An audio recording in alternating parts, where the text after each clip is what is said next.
the local nightlife. Call us and make your reservations at 639-8533, 389-2378, or email us at sandypointvillagehotel@gmail.com. Is it politics? What is it? Is it that nobody cares about sports? The kind of support that sport used to get in the past is no longer here. The thing is, taking a knee doesn't mean that that's the only thing you're doing on it. Right. Taking a knee along with other stuff. Samantha, what are you looking forward to when you return home to Trinidad and Tobago after winning the title?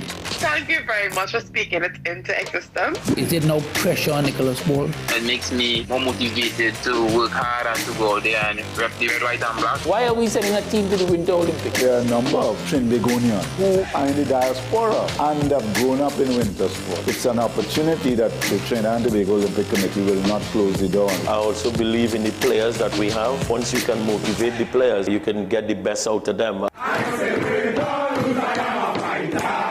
On the next episode of Nicole Larson Live, Living in Victory Every Day. Take us back to the beginnings. Okay, so I think I can remember my childhood as far back, I think probably about 4 or 5, actually, because that's kind of dramatic. That's when I would have been raped. So I think that's where my consciousness starts in terms of my childhood and myself. Because we started with sending 50 US, that's 300 TT at the time, to Haiti. It made no sense.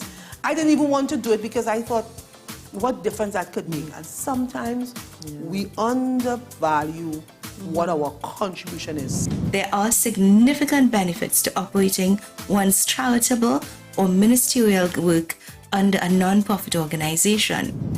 It helps us to not suppress or ignore, because when we suppress and ignore what happens to us, we cause even more stress in the body. When you're between a rock and a hard place, it wouldn't be the dead end. God is making you strong before making you happy.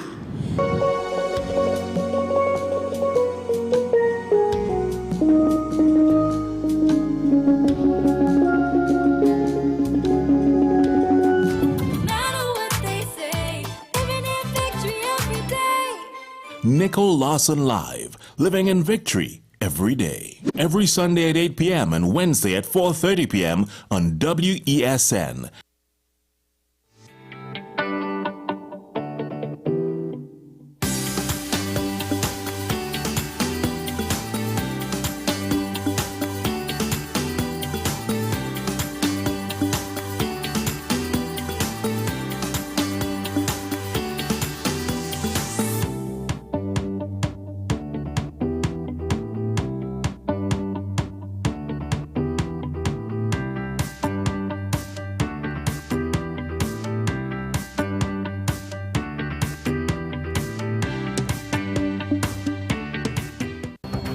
The issue, the continued rise in the price of flour and its impact on the cost of living in Trinidad and Tobago. How should we go about it? I want to ask you, what has been revealed to you about the state of vulnerability in the country because of this exercise and because of what we're going through? Is the government losing the war on the vaccine front? The discussion should revolve around the common good for the greatest number of people in Trinidad and Tobago. How do we inculcate a sense of respect and regard for people who may not be of your own political ilk or persuasion?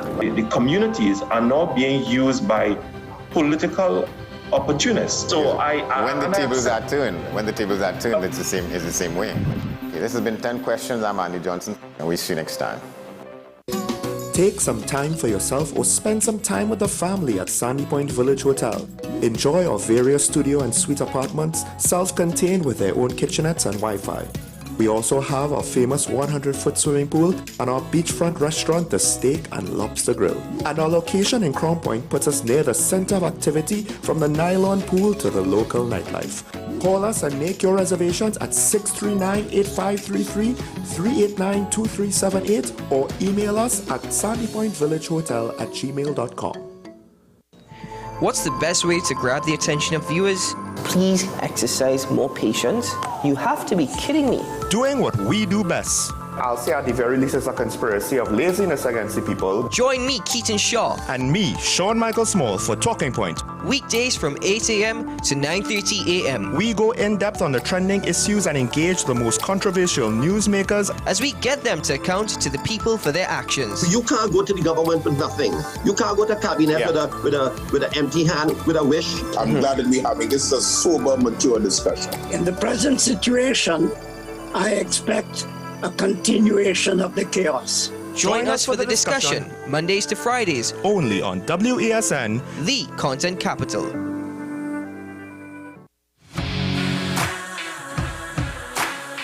Every day, we communicate through stories. Stories of ourselves, our challenges, our goals, our experiences, and our aspirations.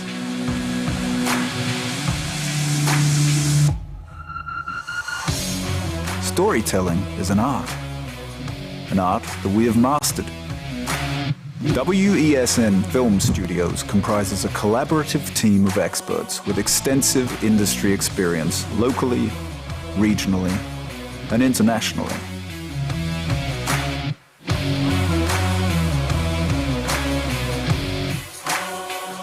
The ability of your business to successfully communicate with your preferred audience depends on the strength of the stories you tell. Your vision should be communicated in a high-quality, professional, and creative way.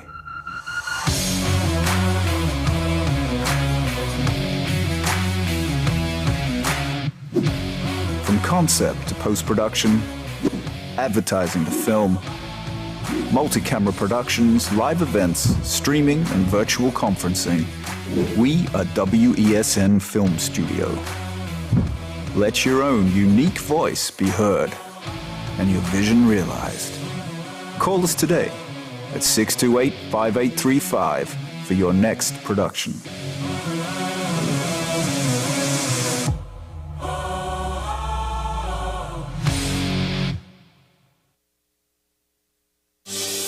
Join me, Dr. Nalini Kokram, on What's Up Doc, where we discuss all your burning questions concerning health. Trinidad and Tobago is among one of the highest risk group of patients that develop this form of genetic breast cancer. What I'd like to take home from a short interview like this, screening. You must screen. Because it's silent. It's silent. Yeah. And because it's silent, you don't know it's there. What's Up Doc, every Tuesday and Thursday on WESN, Content Capital. WESN.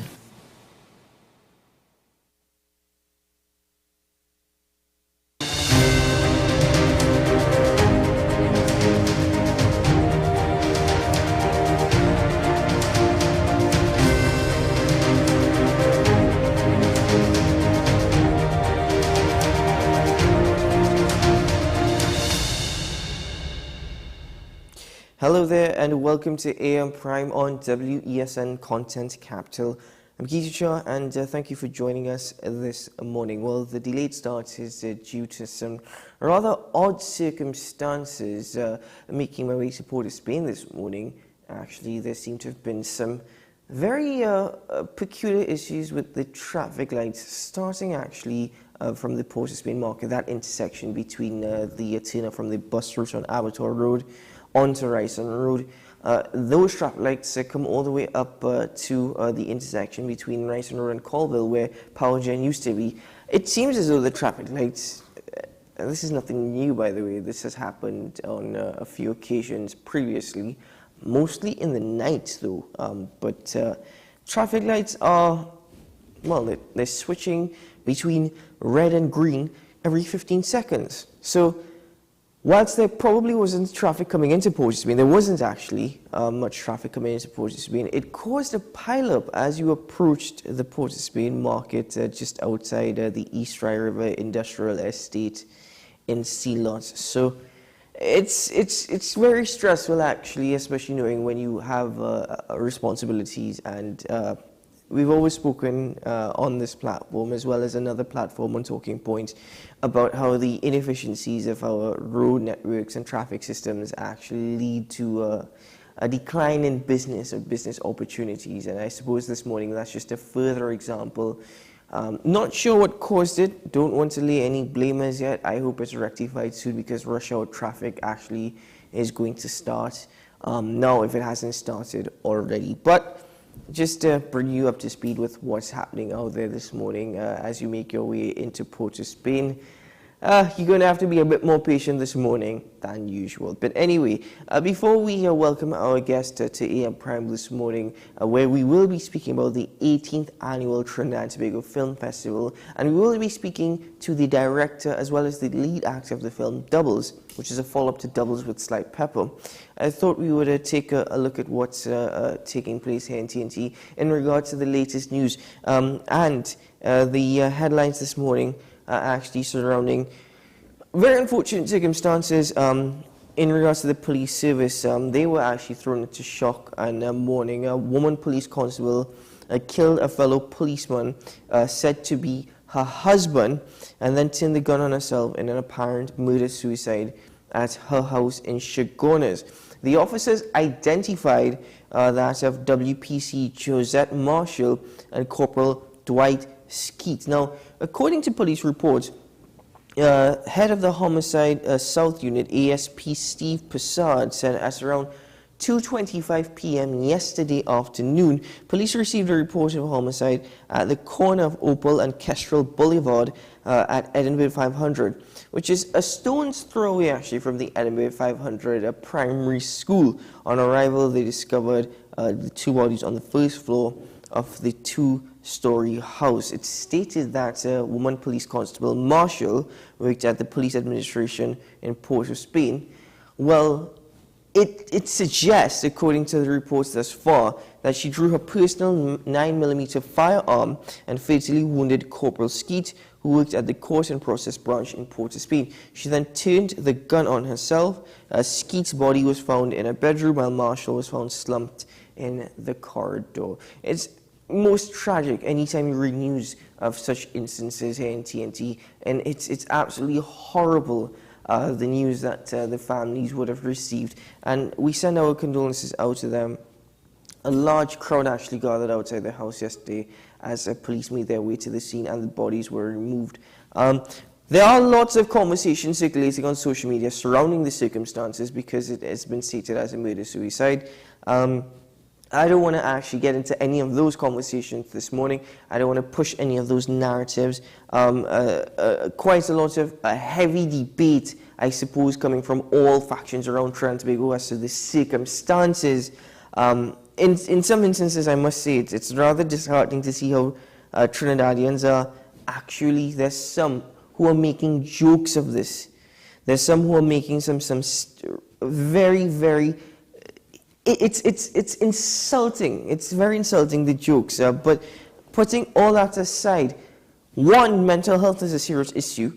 We don't know what people go through, what they face, but I keep seeing that it's very difficult. What's taking place now in Trinidad and Tobago more than ever, stress and added stress and more stress. And that's just on a daily basis. So could you imagine when that piles up? But I'm really, really sorry that this has happened, and we may never find out what really led to this, but at the end of the day, 2 lives are lost. There was another incident actually where a woman and her husband were ambushed. The circumstances, still not entirely sure, though it is being suggested it was a hit. A penal couple actually were attending a wake, and upon returning from the wake, they got into their car to head home. This was yesterday morning. Padmin Seema Bridgelal, 34 years old, her husband Rajesh Bridgelal, 35, never ever got home. It says that the couple were returning home when the car was struck by an 80 wagon.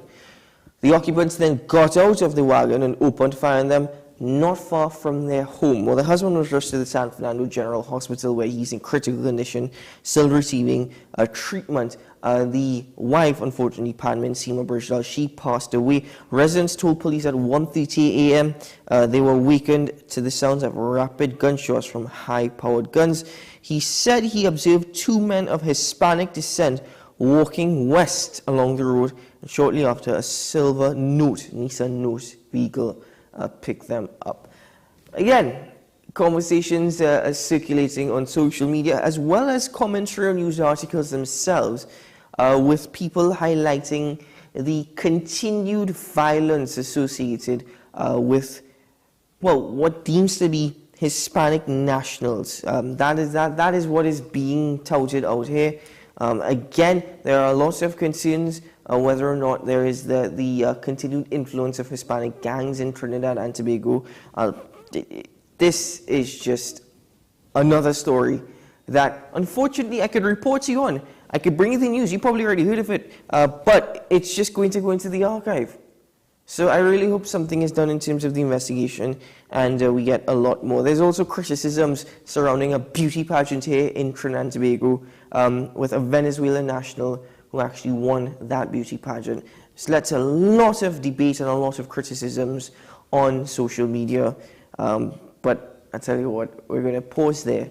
We're going to take a quick break because when we return, I'll be joined by my guests. You probably heard enough of me talking this morning. Why don't we join others in a conversation about the film festival here in Trinidad and Tobago, as well as the feature film Doubles. We'll be right back after this.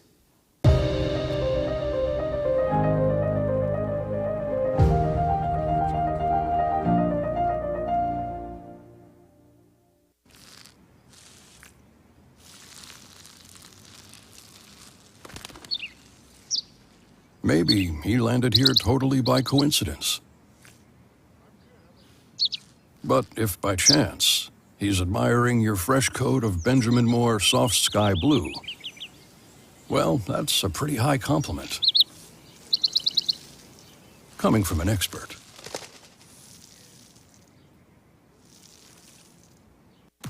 From Maracas Bay to Arafita Avenue and Piaco, Richard's Bake and Shark brings the world's most popular fish sandwich closer to you. Open daily at all our locations.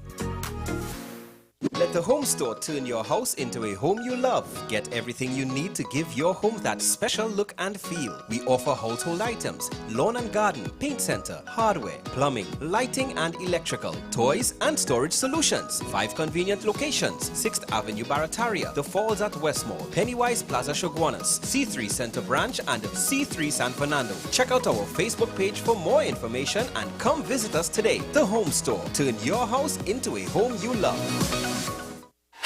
Fan Zone, your reliable, authentic supplier, has just gotten better. You can now visit our website www.fanzonett.com for your authentic wear and collectibles. The only place where you can use both your Visa debit and credit cards. Visit our website fanzonett.com to make your purchase today.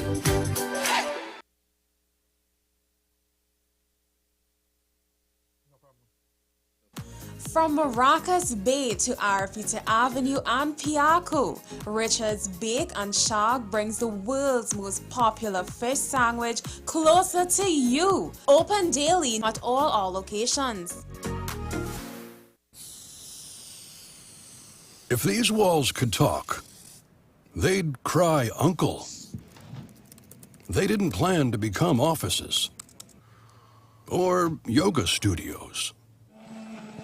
But they've stood by us, even when we got a little stir-crazy. For that, they deserve some thanks. They deserve Benjamin Moore.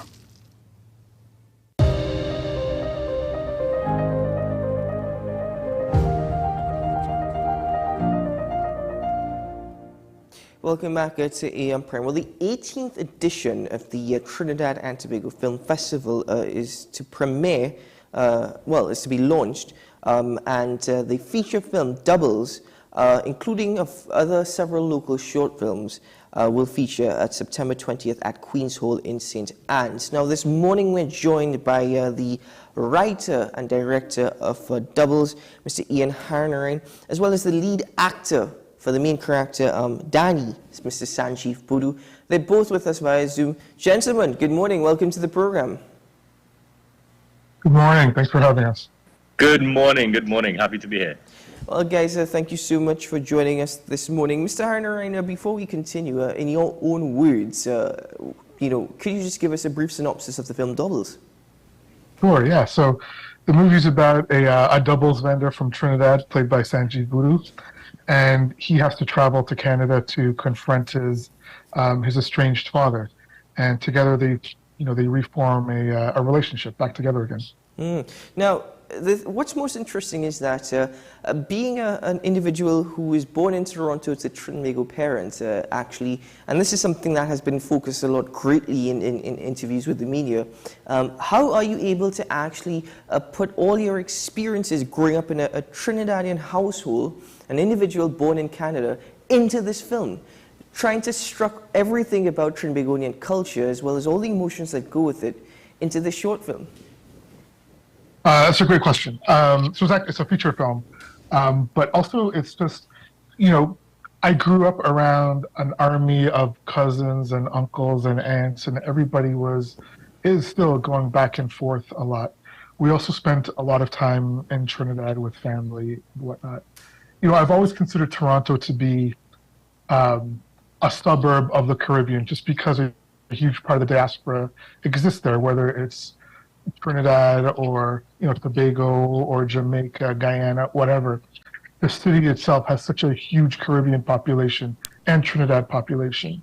It really becomes part of the culture. So there's, pretty much all of the culture exists, with fests and everybody knows Caribana and stuff like that. But for me, like these hubs of the diaspora, whether it's Toronto or New York or Florida, London, they're an integral part of the country of Trinidad and of the Caribbean on a whole.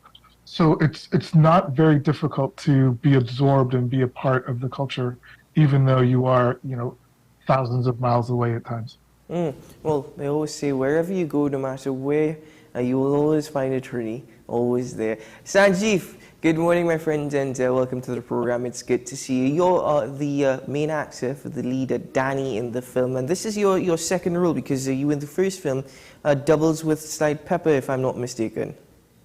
Yes, that's correct. I also played the role of Danny and doubles with Slide Pepper. At that time, it was not the lead role, however, it was the supporting role. And now the character returns as a lead role in the feature film Doubles. Well, Sanjeev, you've been acting since you were a little boy. I believe you said it's because of the impressions left by your father, the role that he played. And that relationship between yourself and your father, knowing that you had such a close relationship, did you find it very difficult at all to play the role of a young man who's had an estranged relationship with his father? That's a good question, Keaton. First of all, I would say that the brilliance of Ian Harnarine came to light, came to the fore, most to me being directed by him when he tapped into that very relationship in directing me in some of the more sensitive scenes of the movie.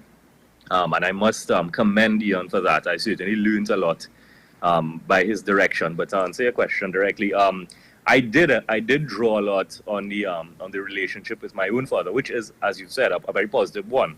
And I've had to contrast that with the character's conflicts with his father in the film.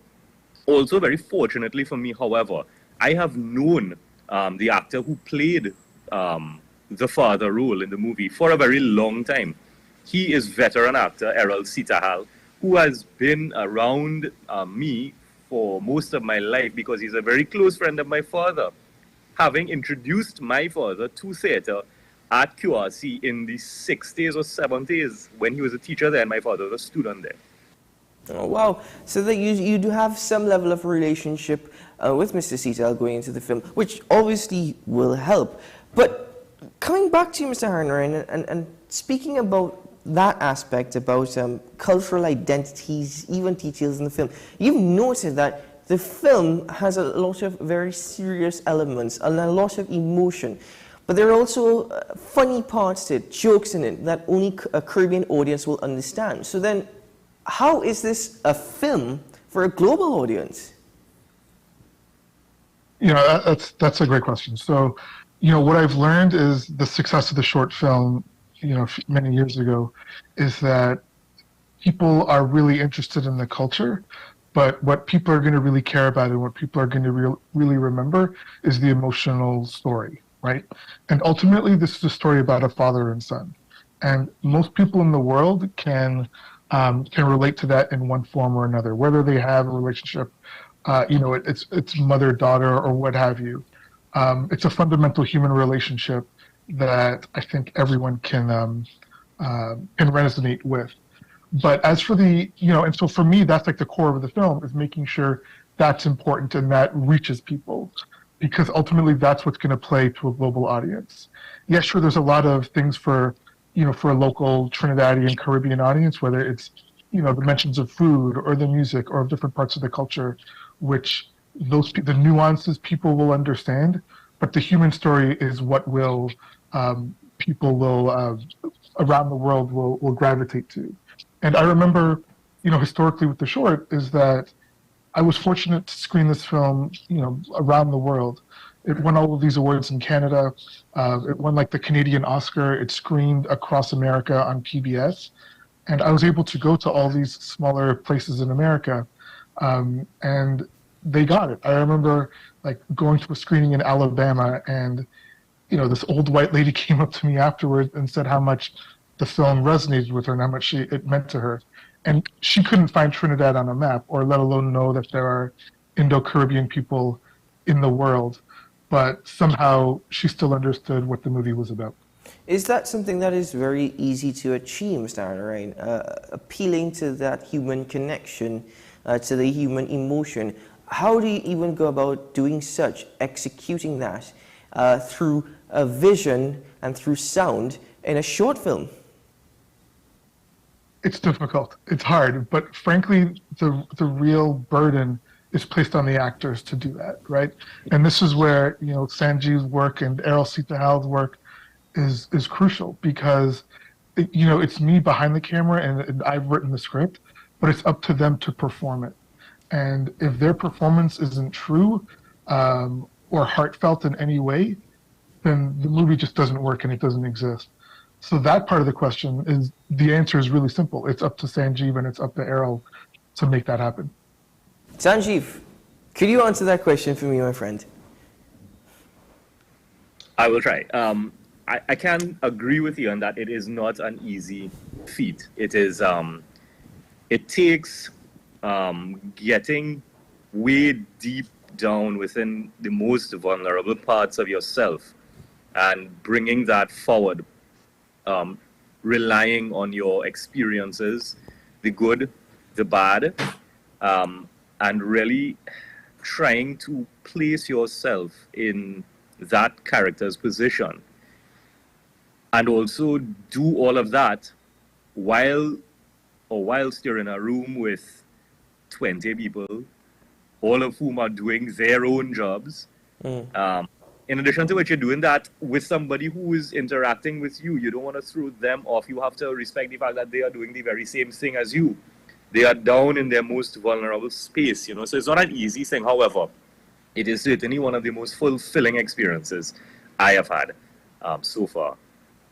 Well, Sanjeev, if we speak about the beauty and appreciation of our culture, focusing more so specifically on this film Doubles, is it important, is it crucial for us to see ourselves in these films, for us to see ourselves as the characters in the film, especially in all of the content that I suppose we consume? No pun intended, given that it's Doubles, but our faces in our own stories. Is that crucial to us in our appreciation of our beauty in our culture? 100%. I believe that is actually the focus of this film. It is focused on us as a people seeing ourselves in a larger space, that space being another country, that space being a strange place where you experience hardships and poverty, but you're doing it all alone. In the 80s and the 90s, we would have had mass immigration from Trinidad to Canada, to the US, and that sort of thing. And it was so easy for us to say back home in Trinidad, John is doing so well up there, he's driving a nice car, he's living in a big house, and we all catching tail down here. But nobody has had the opportunity to see what it's like from the other perspective. And in Ian's direction, that was something that he told us repeatedly. I want this to be as genuine as possible. Don't try to act for a US audience. Don't try to act for a Canadian audience. Make this as genuine and as real as possible. That is going to make the difference in this film, in my respectful opinion. That, as you've said, ability to see ourselves in the characters, it is going to shine through. I'm confident of it. Mr. Harner, and you've taken that approach quite seriously, as Sanjeev has just emphasized as part of this film. But now, speaking about the actual title, Doubles, there is an understanding that it surrounds a doubles vendor and his son. The son is then a vendor. But specifically, is there a deeper meaning to the title rather than just what we all know it to be? Yeah, again, great questions today, this morning. You know, the film is about a bunch of things, and the title, I think, tries to illustrate that. I think by the end of the film, I hope people will say, of course it's named Doubles. It had to have been named that. To me, doubles are, of course, you know, the quintessential Trinidadian food, right? It's, aside from all walks of life, everyone appreciates doubles. Every single lineup for doubles, man, you'll see all walks of life. Every socioeconomic, status is represented in that line of doubles. And I think that's true for this family as well. It's uniquely Trinidadian, but at the end of the day, it's this one food that's going to unite everyone, including this family, despite all of their fractions and problems within it. Ultimately, they all agree on doubles, and that's the one thing that they've got. Mm-hmm. Is there other elements to this besides just characters acting on a screen? But they've always spoken about the power of music and sound. Do we see music also playing a crucial role as part of your films and your film success? Yeah, the soundtrack, I must say, is it's fantastic. We've been able to work with some fantastic music supervisors that were able to let us or get us the tracks that I really wanted to use. And so there's some really big songs in here that I think are important to the culture. They're anthems for most of the time, or at least we don't recognize them as that, but they truly are. Whether it's Kaisi Bani, which is a big song in the film, is really important. There's a lot of parang in the soundtrack as well. Soka Chutney, everything is in there because it's important for me to have that aspect of the culture, because one of the big artistic parts of this culture, as we all know, is food and music, and it would be disingenuous to have this film there without paying tribute to a lot of the musicians and the music that for the most part define the culture. Sanjeev, coming back to you for a moment, given your acting career, even since a little boy, you've said working with Mr. Harner and allowing you to be as genuine as possible, not necessarily acting for an international audience, just being yourself and who you are and identifying all that is Trinbagonian in your character. What role would you say as the character of Danny in this film Doubles played for you? What has it done for you and its role in your career? Sure. Well, I can answer that question by starting with the short film, Doubles with Slight Pepper. That film ended up in places that I had absolutely no idea it would. I really was taken by such surprise when Ian would reach out to me and say, hey man, the film is in Toronto International Film Festival, it's in NYU, it's in Cannes. And then 2 weeks later, it won first place in TIFF. That was something quite strange to me. I really did not expect it. Not to say that I found fault with the script or the production or the direction at all. But it is that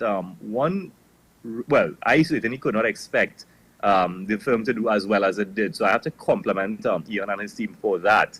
That is the first thing. And it certainly had put me into spaces and places that I had not previously been because of the international reach of Doubles with Slight Pepper. So certainly now, 10 years later, 11 years later, coming back into now the lead role in the feature film, which No, I must say I haven't seen this film. I have not seen the film at all, and that was Ian's recommendation, and I agreed with it. And I'm very excited now to say that I haven't seen it, and I'm going to be seeing it for the first time at the premiere.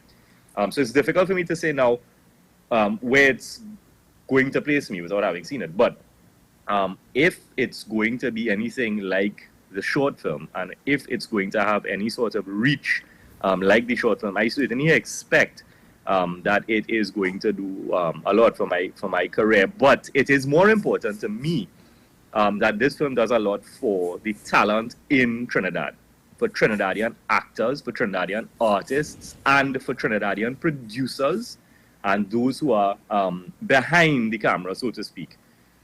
That is what I am really excited about and passionate about. We have so much talent here. This is yet another opportunity for our talent to be showcased across the world. That is what excites me about this film. You know, that's a very good point. We have so much talent here in Trinidad and Tobago. Sanjeev, as an actor who has had great experience, what are your thoughts and opinions in regard to the investment in that talent here in Trinidad and Tobago?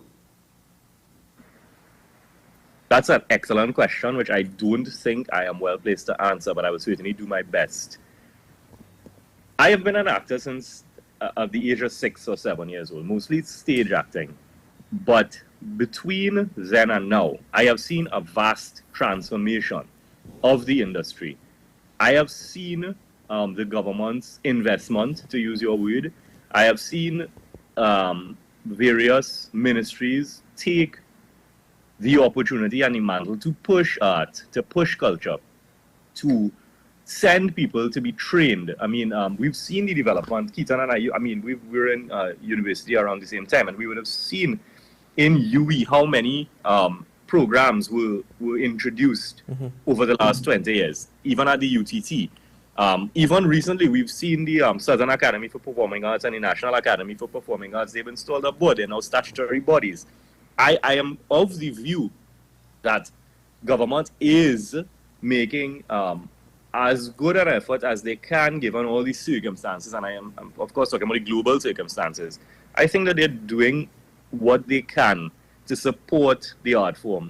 You know, in addition to which, even looking at local content, looking at local TV, we've seen over the last few years a vast transformation of the quality of advertisements and commercials we have on just during prime time. It's certainly been a developing industry, and I'm excited by it. I think that with more and more training, with more and more investment, we are going to see that Trinidad is put on the map for being a force to be reckoned with in the arts, as we've already had in the field of calypso soca. We're going to see it in theatre now. We're going to see it in cinema now. Ms. Aaron, that's where I come back to you, and I tie that question back into what Sanjeev has just said.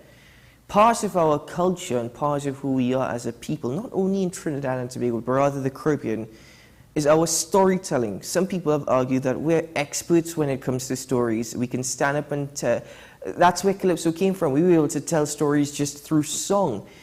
Doubles, well, we start off with Doubles with Slight Pepper, now Doubles, the feature film. How much of this tells the story of Ian Harn-Ryan? And if that is the case, is there more to come? Yeah, I guess this film, you'll see it's your audience will see it's very personal to me, but at the same time, I am none of these characters, but I'm all of them as well. There are certain times where I'm clearly Danny. There are certain times where I'm the father. There's certain times where I'm the mother. There's certain times when I'm, all these other supporting characters as well. So there's no question that the story is of me for sure. And with a lot of things happening. But then again, there's also things that are not me and that are the character speaking too. So in that respect, it's not. Listen, we have, as a culture, we are storytellers for sure. Whether it's people lounging at the rum shop or just, talking around dinner or food or at the beach, whatever the situation is, we are storytellers. All of Carnival is essentially that, right? Is telling a story. And I think we have to remind that. To me, filmmaking, cinema, theater, the arts is just another mode for us to tell our stories that we're really naturally at. That's so inherent to us and that we're able to do intrinsically, I think. Well, before we bid farewell, gentlemen, Mr. Arner, I think I need one sense of clarification from you. You suggested that you're going to stand bare naked in front of your people at the premiere on September 20th. When you say bare naked, you mean that you're going to be all open about the emotions and the hard work that went into the film, surely? Yeah, that's not a direct quote. I did not say those words. And certainly not literally in any sense of the word. But no, I think it's just what we're trying to get to is that it's a really personal film, of course, and you're going to see these performers up on the screen are being completely vulnerable. And I think for me, I'm really nervous about it because it's an audience primarily of Trinidadians, which is what the dream for me is for these people, my people, to see this movie, but also to have, Sanjeev there. Sanjeev has not seen the film just as yet.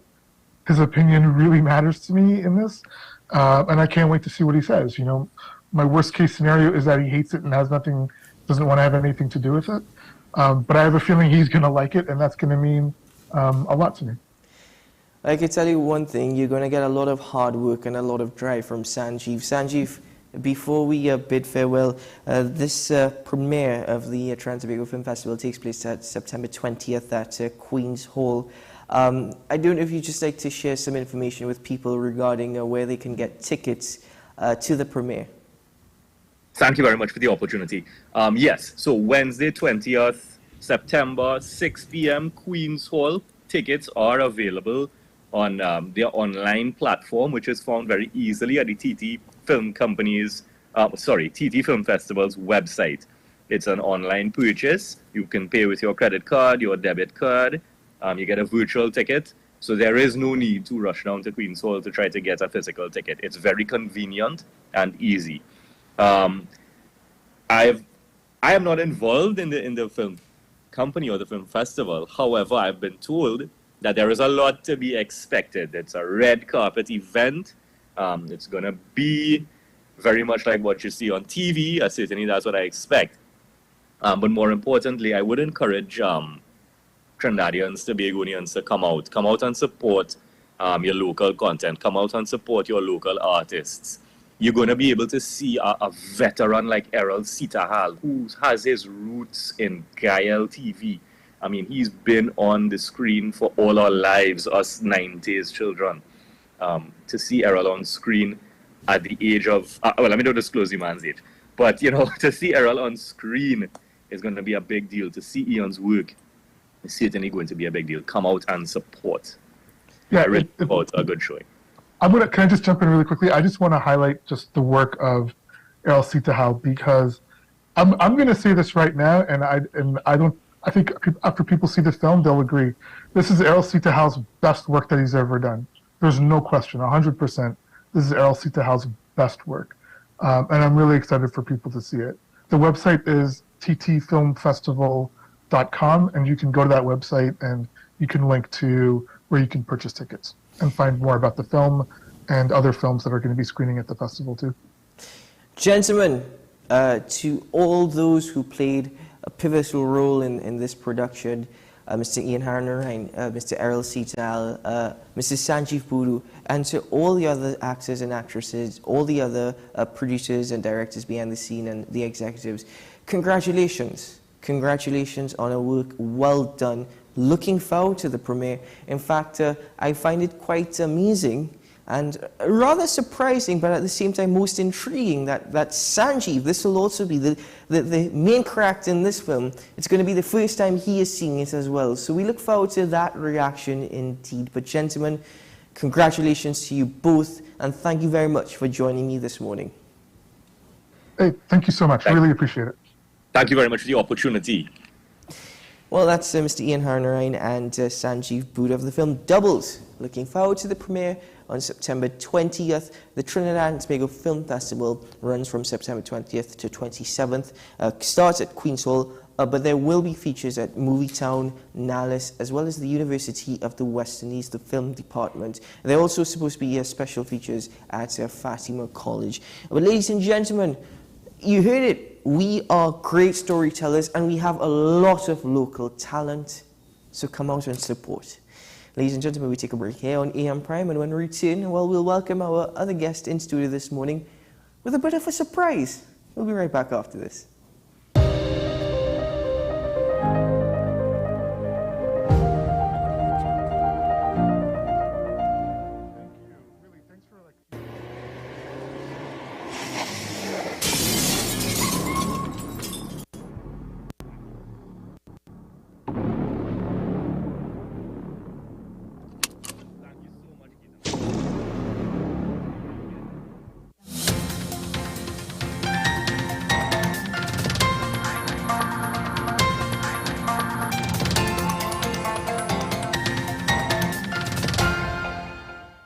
Here is the WESN News on the Hour.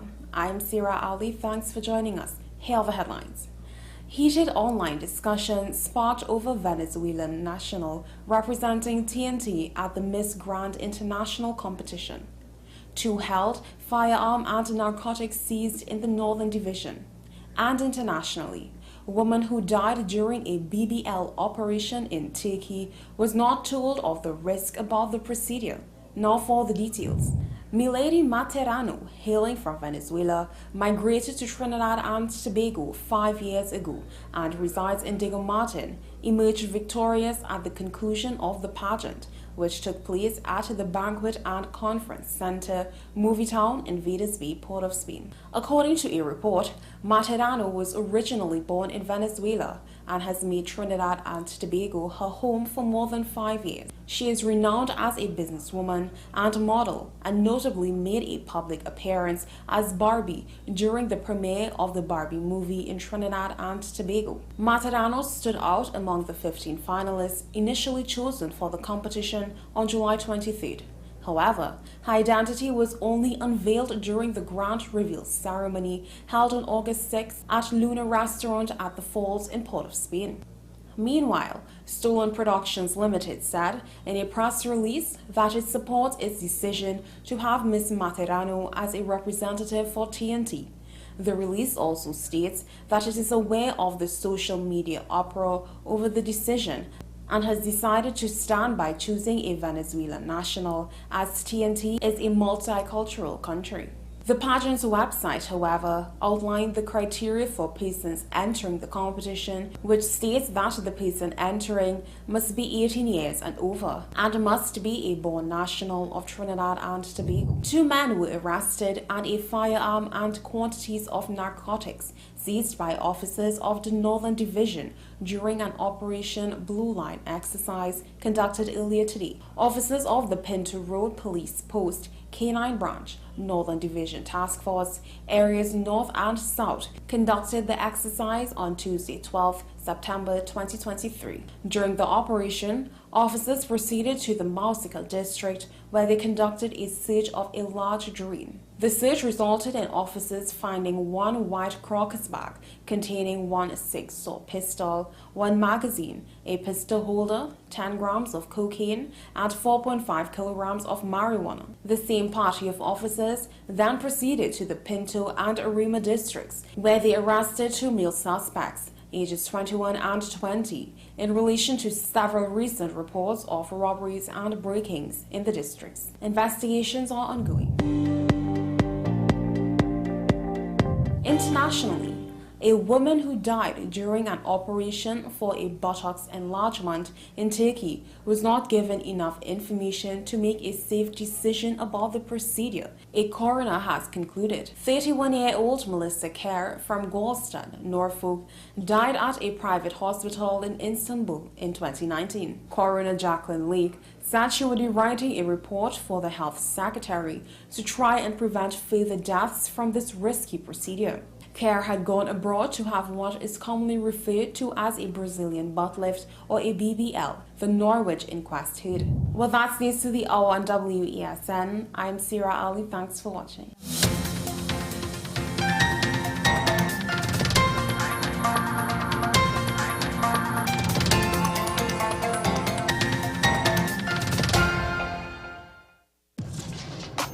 exposed 5 strangers to KFC's delicious chicken to see if any time could be KFC time.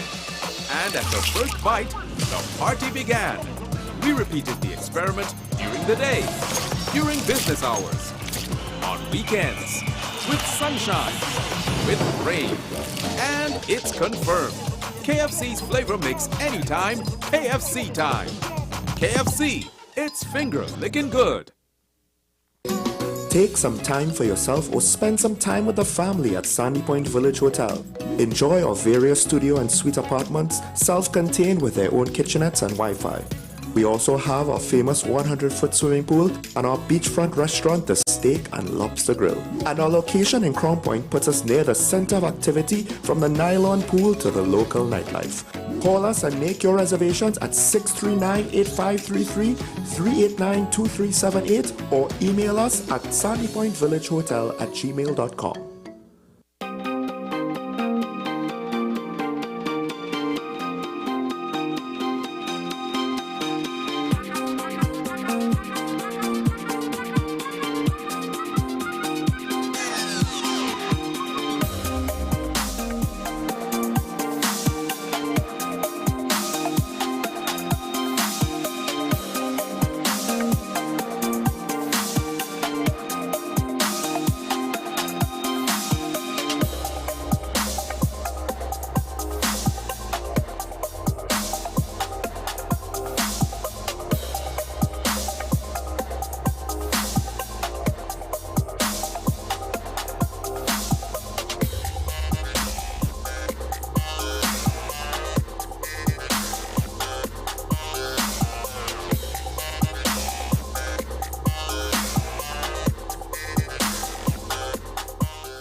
Every word, every line, every paragraph depicts a real moment in someone's life.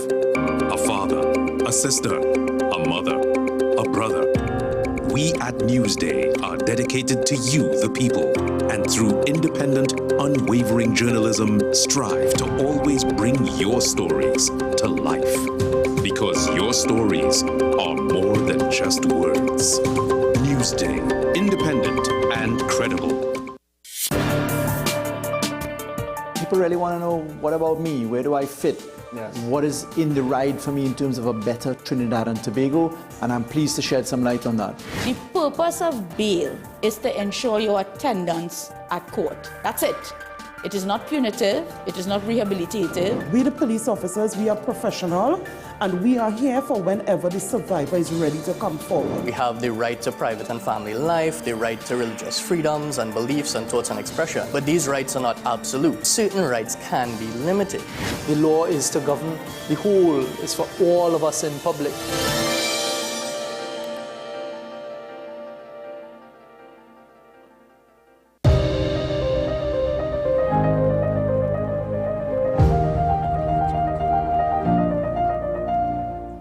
Well, just about a week ago, the world recognized International Vulture Awareness Day. Now, to speak more so in the local language, Kobo, as they're fondly and affectionately known as. But there are a lot more to these creatures that we do not know. And in fact, the importance of these creatures are highlighted a lot by the work done by Mr.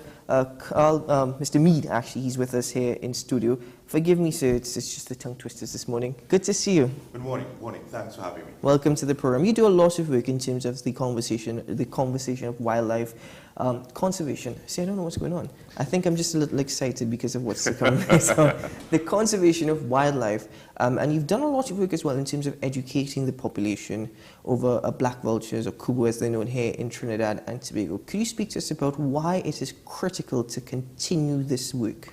Okay.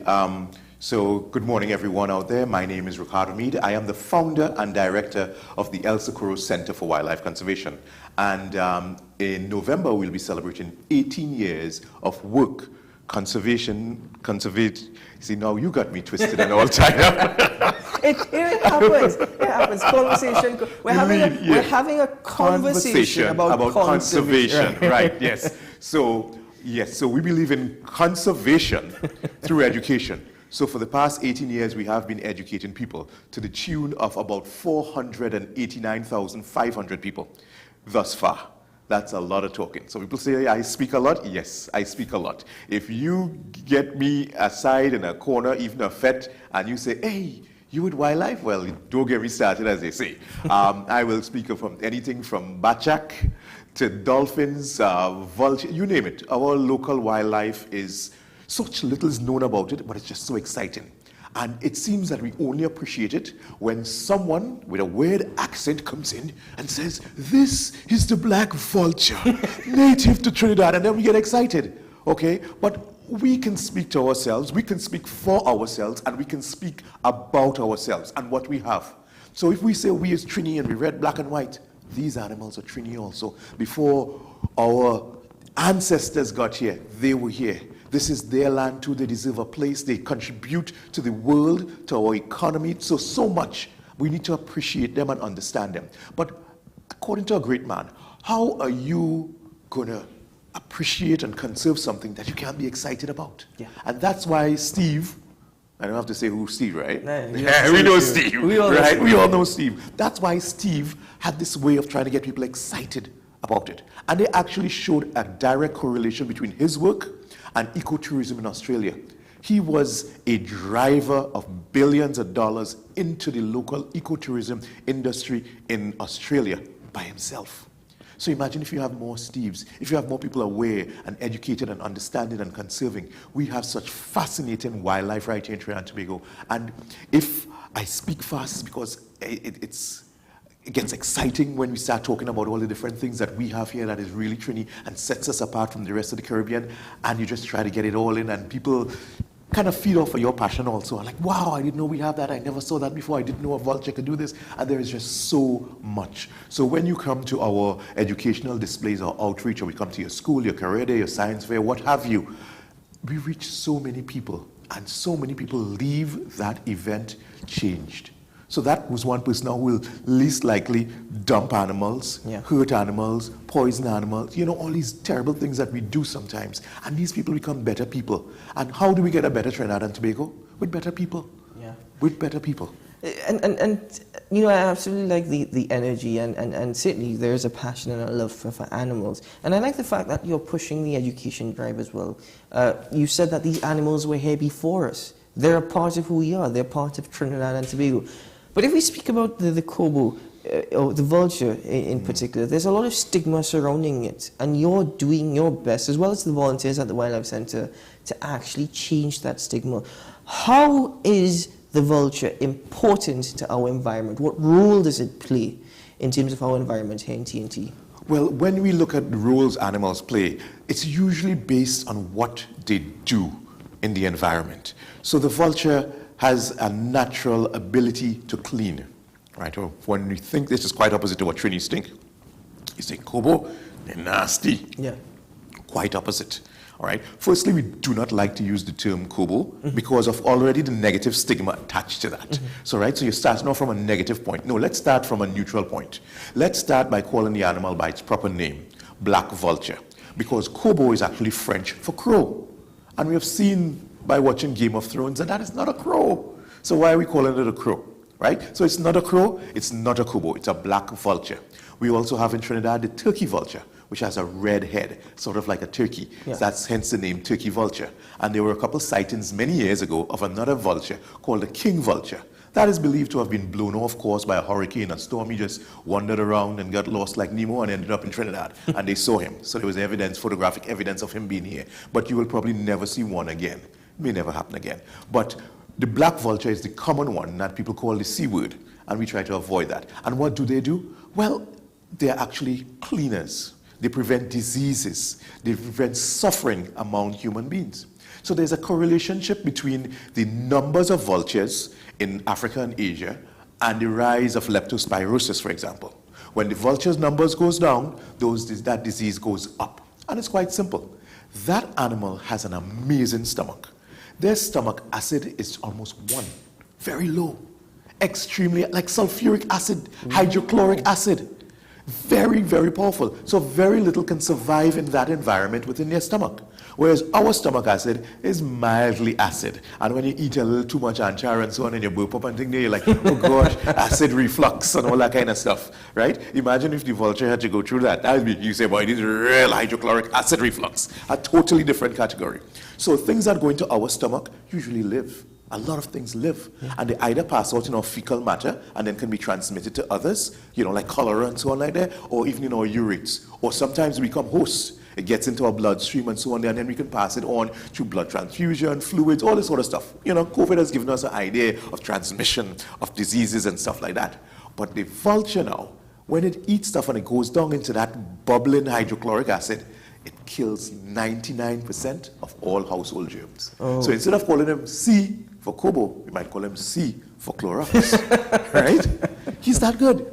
That's how important they are, and that is what they do in our environment. So by ridding those pathogens and those horrible things that could harm us, it keeps us cleaner. Yeah. Very, very important. We don't appreciate it because we don't really think down on a cellular and a molecular level, but that's where things start, and it just goes from there. Nobody has ever really seen, hey, look, it have COVID on that, but it could be there. Yeah. And if we examine it in the right way, we'll see it. So now that we have an appreciation of the small things that could cause big problems, let us celebrate and appreciate the presence of the black vulture here in Trinidad and Tobago, doing their job, eliminating anthrax, leptospirosis, rabies, for example, all these things eliminated in their stomachs and so much more. That is quite amazing. But I'll tell you what, we're not alone this morning. We actually have two other guests joining us in studio. I think Miss Donna Karim is with us. Hello, Miss Karim. Welcome to the program. Yeah, she's walking. It's a bit unusual. Let's split to the wide and welcome Miss Karim to the program. Yeah? All right. So we're just waiting for a moment because the wide camera is going to come on and we could see Miss Karim so she can join the conversation. Just waiting for our directors to switch that camera. I'm not entirely sure. Anyway, Miss Karim is not alone this morning. She has another guest with her. Miss Karim, you can welcome the guest.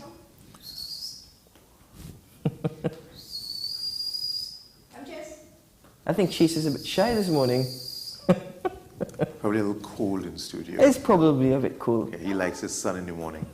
So if you're wondering exactly what Chase is or what Chase is doing, I'll tell you what, let's take a quick break. Let's take a very quick break. And when we return, we're going to welcome Chase to the program. It's a bit of a surprise, but it's a little too cool. So I'll tell you what, he's a bit shy. When you come back, Chase is going to be on set with us this morning. We'll be right back after this.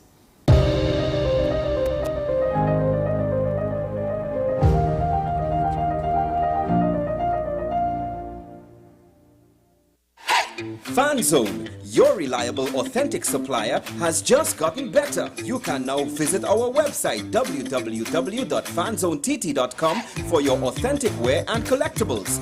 The only place where you can use both your Visa debit and credit cards. Visit our website fanzonett.com to make your purchase today.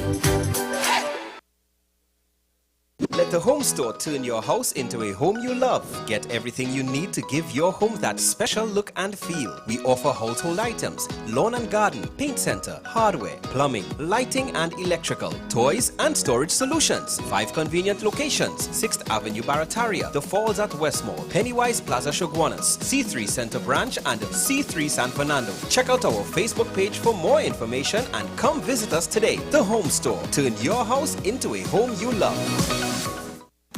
From Maracas Bay to Arafita Avenue and Piaco, Richard's Bake and Shag brings the world's most popular fish sandwich closer to you. Open daily at all our locations.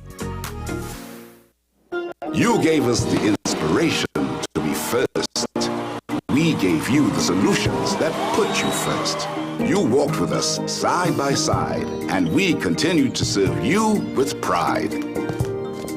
First Citizen celebrates with you 30 years of achieving dreams, shaping success stories, and painting brighter futures together. And together, we'll accomplish so much more. First Citizens, together, 30 and beyond. On the next episode of Nicole Larson Live, living in victory every day. Take us back to the beginnings. Okay, so I think I can remember my childhood as far back, I think probably about 4 or 5, actually, because that's kind of dramatic. That's when I would have been raped. So I think that's where my consciousness starts in terms of my childhood and myself. Nicole, we started with sending 50 US, that's 300 TT at the time, to Haiti. It made no sense. I didn't even want to do it because I thought, what difference that could make. And sometimes we undervalue what our contribution is. There are significant benefits to operating one's charitable or ministerial work under a non-profit organization. It helps us to not suppress or ignore, because when we suppress and ignore what happens to us, we cause even more stress in the body. When you're between a rock and a hard place, it wouldn't be the dead end. God is making you strong before making you happy.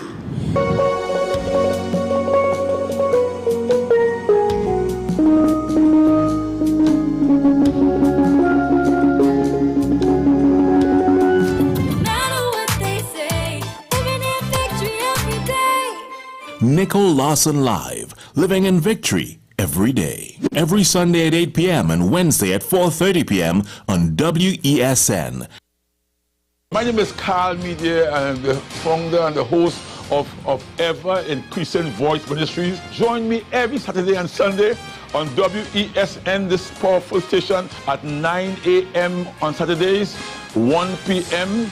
and 7 p.m. nightly. Also on Sundays, I'll be on at 7 a.m., 1 p.m. and 7 p.m. at night time. When you come here, we are getting people heavenly ready.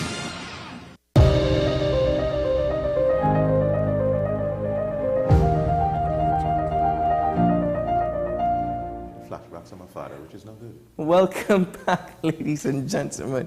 So we had it honestly is a bit cold, but no worries, because our two other guests are with us.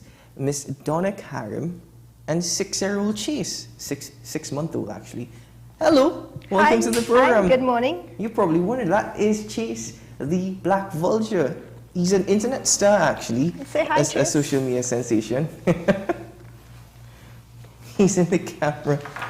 Donna, can you tell us a bit more about your relationship amongst Chase and yourself? So I had Chase from when he was about 2 weeks old.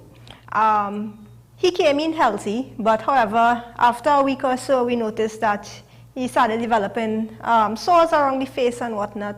That illness, it went downhill really fast, so he was basically in critical care then. So, and because of being in critical care, I had to care for him basically 24/7 because it was really bad. We honestly didn't think that he was going to make it. But, you know, because, well, due to the fact that Mr. Mead was guiding me on what to do and how to do and medication-wise and whatnot, you know, he made a full comeback. But because of being in that critical care, he imprinted on me in that he sees me as his mother. He doesn't know that he's a bird. He thinks that he's a human or one of us. Oh, wow. Yeah. Hence the reason why he's so tame. And, you know, he's comfortable being around us. I think he was very much in comfort mode this morning, actually.